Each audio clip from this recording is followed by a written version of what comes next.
The single biggest problem in communication is the illusion that it has actually taken place.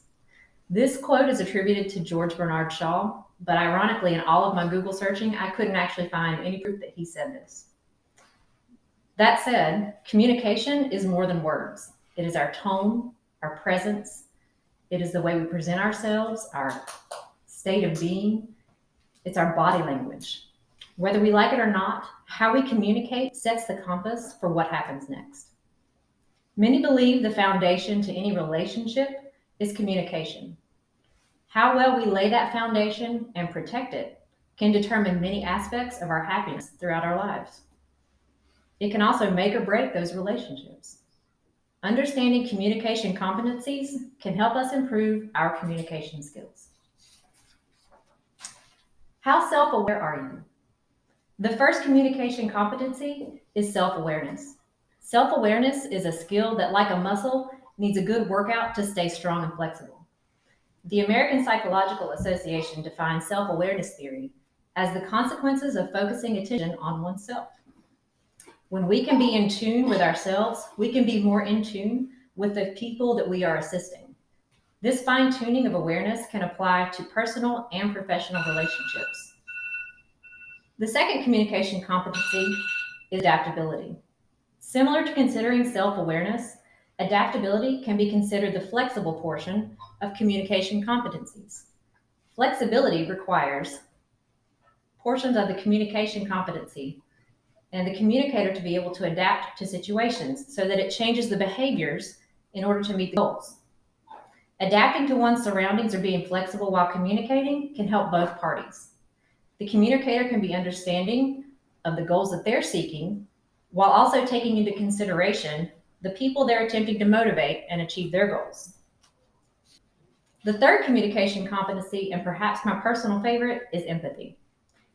Emphatic communication involves both accepting and allowing different perspectives and emotions in other people and also sharing it with them to enable encouragement and support. It's also the practice of actively listening in an effort to understand the emotions of who you're communicating with. Developing an emotional connection can cultivate empathy. This is being studied and realized as a vital workspace skill now, and also in personal relationships. Some tips include being accountable, reflective listening, acknowledging experiences of the other party, and responding in a timely manner. Did you realize that math would be a factor in communication skills? The next topic even has a formula. The fourth communication competency is complexity. When you're considering communication skills, please consider perspective. The number of different ways a conversation can flow, or the actual number of potential unique conversations that can occur in a group comprise the complexity factor. The mathematical formula for calculating this competency is communication complexity equals n squared minus n divided by 2. The n equals the number of stakeholders, and the complexity is the total number of communication channels, all the different perspective outcomes. Complexity affects office politics and leadership because it is the overall amount of communication needed to complete an objective or achieve a goal. The formula given is highly important to project awareness, scope planning, and group communications. I'm all sure you've heard the term fake news, so now we'll address the fifth communication competency, which is ethics. Simply put, ethical communication refers to communicating in a manner that is clear, concise, truthful, and responsible. For me, this feels like a very straightforward competency skill. However, countless have the habit of pushing agendas, spinning the truth, and manipulating the conversation to control their audience and the outcome of the situation. Either they are underestimating the power of their communication or they're harnessing it because they realize that the power that they're wielding, in either way you look at it, it's unethical. Perhaps one of today's most important communication skills is competency in online communication. Communication is a path, not an event. Taking all the competencies into consideration, the main goal of each individual skill and the skills collectively is to be a better communicator. Given that the majority of us now communicate daily in texts, online forums, social media, How we communicate online is a vital part of our communication path. When you're on your paths, consider your audience and the intended goal or outcome of your message.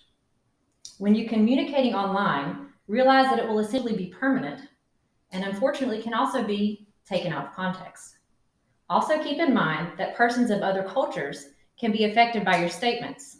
So when considering your audience, your communication competencies should be sensitive to intercultural communication factors.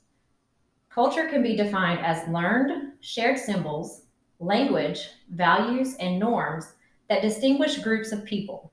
So bear in mind your shared language, especially when communicating online, where you lose the value and the benefit of face-to-face communication. As with culture, communication competencies can be learned. Some skills may come naturally to you, and others may take practice. Since many of these skills depend highly on the audience in which you're addressing, the appropriateness you utilize will be vital to your success in becoming a competent communicator. As Nat Turner once said, good communication is the bridge between confusion and clarity. So I hope that in learning about the many communication competencies that I have helped you take your first steps over this bridge. Thank you.